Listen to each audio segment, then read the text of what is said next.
Working the night shift at a remote motel in New Mexico was always an eerie experience. Most of the time I found myself lost in my own thoughts as I sat behind the reception desk in the lobby. Being a student, I had the luxury of studying during the quiet hours. I cherished my solitude and the lack of boundaries that came with my job. Plus, the salary was enough to support my studies at the university. But there was one thing that intrigued me and aroused my curiosity. The enigmatic Room 50. Room 50 was shrouded in mystery. The door was always locked, and no one had ever seen it opened in the presence of another. However, every once in a while, the hotel manager would enter the room accompanied by a stranger. Curious items would be brought in and taken out, leaving me to wonder what was happening behind that sealed door. The windows were covered with thick curtains from the outside, making it impossible to catch a glimpse of the room's interior. Local folklore whispered that Room 50 housed the spirit of a dead bride who had succumbed to food poisoning on her wedding night. Supposedly, her family was unwilling to claim her body, and she remained locked inside the room.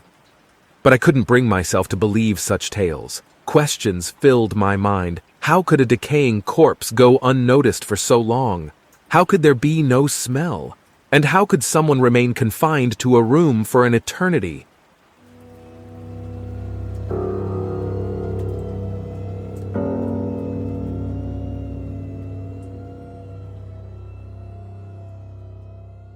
Doubts and legends swirled in my head, but they never seemed real enough to investigate, until one fateful night.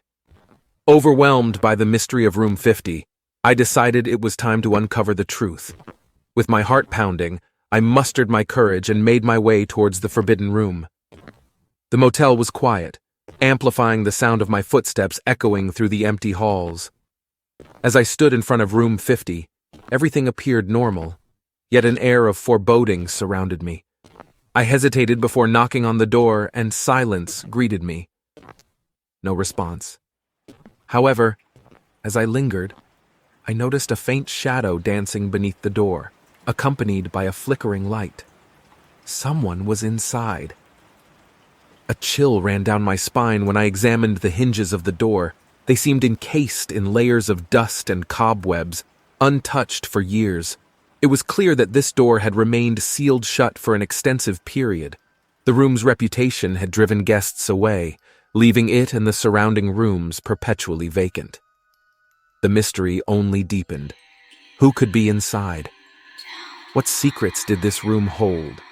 Was it truly the final resting place of the deceased bride? From that night on, peculiar occurrences unfolded. In the motel's courtyard and at the end of the dimly lit corridors, I caught fleeting glimpses of small, shadowy figures. They resembled a woman dressed in a tattered wedding gown. Was I losing my mind, or was someone, or something, trying to reveal itself? With each passing night, my mind became conditioned to these apparitions. I was consumed by curiosity and the need to uncover the truth. Yet fear held me back from confronting the hotel manager about Room 50. I didn't want to appear foolish or disturb the delicate balance that had allowed me to keep my job. However, as time went on, the shadows haunted my every thought. They robbed me of my usual tranquility, replacing it with anxiety and unease. My mind was in constant turmoil, and the stress became overwhelming. I yearned for a new job, one free from the confines of a closed room and the weight of unanswered questions.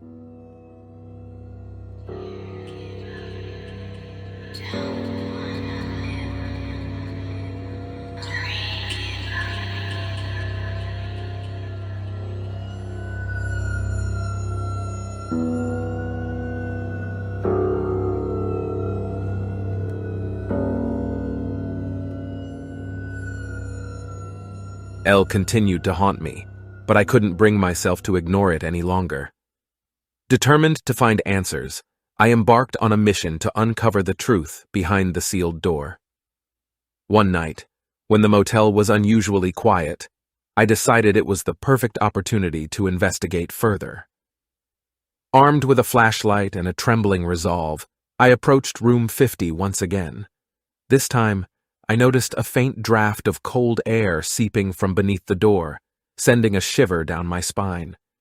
I took a deep breath and mustered the courage to knock on the door.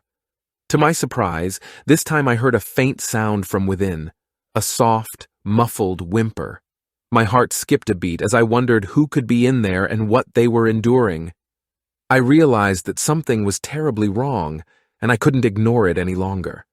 Without hesitating, I reached for the key to room 50, which had been entrusted to me by the hotel manager for emergencies.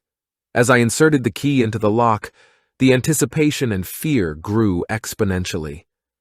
The moment the lock clicked open, I pushed the door inward, revealing a room engulfed in darkness.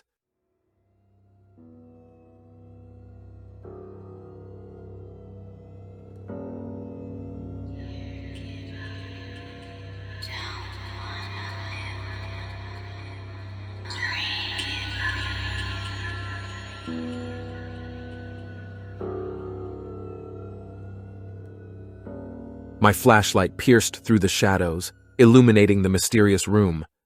What I saw froze me in my tracks. The room was sparsely furnished, with faded wallpaper peeling off the walls. The air was heavy with a musty odor, indicating years of neglect. But what caught my attention was a figure huddled in the corner, the silhouette of a woman dressed in a tattered wedding gown. I approached cautiously, my voice trembling as I asked, "Are you all right? How long have you been here?" The woman lifted her head, her face obscured by tangled hair. Her voice, feeble and filled with despair, whispered, "Help, me?" Shock and sympathy overwhelmed me as I realized the gravity of the situation. This woman had been trapped in this room for an unimaginable length of time. My mind raced, wondering how such a horrifying ordeal could have gone unnoticed for so long. Summoning all my strength, I called the authorities, my voice trembling with urgency as I explained the dire circumstances and pleaded for immediate assistance. Me. "Hello? Please, you need to help us. It's an emergency. We're in desperate need of assistance."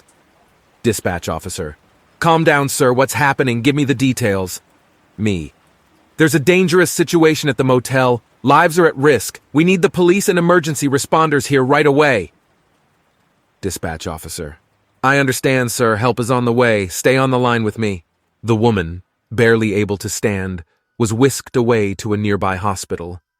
News quickly spread throughout the motel, and guests gathered in hushed whispers, their eyes filled with disbelief. The truth had been uncovered, but the questions remained. How had this woman ended up trapped in room 50? And who was responsible for her imprisonment? As days turned into weeks, the woman slowly regained her strength. I visited her regularly at the hospital, hoping she would be able to shed light on the mysteries surrounding her. Gradually, her story unfolded, a tale of love, betrayal, and unimaginable cruelty. It turned out that the woman, Amelia, had been a runaway bride, forced into an arranged marriage against her will. On the night of her wedding, she had discovered her husband to be's true nature, an abusive and ruthless man. Filled with fear and desperation, she had fled to Mother Motel, seeking refuge. However, fate had been cruel, as she fell victim to a vicious kidnapping orchestrated by her own family. They had locked her away in room 50, leaving her to suffer in isolation. Her pleas for freedom went unanswered, and as the months passed, hope faded. The outside world had forgotten her existence, and she had resigned herself to a life of eternal captivity. The revelation sent shockwaves through the community, and the truth behind room 50 ignited a fervor for justice. The police launched an investigation into Amelia's case, unearthing the dark secrets of her family's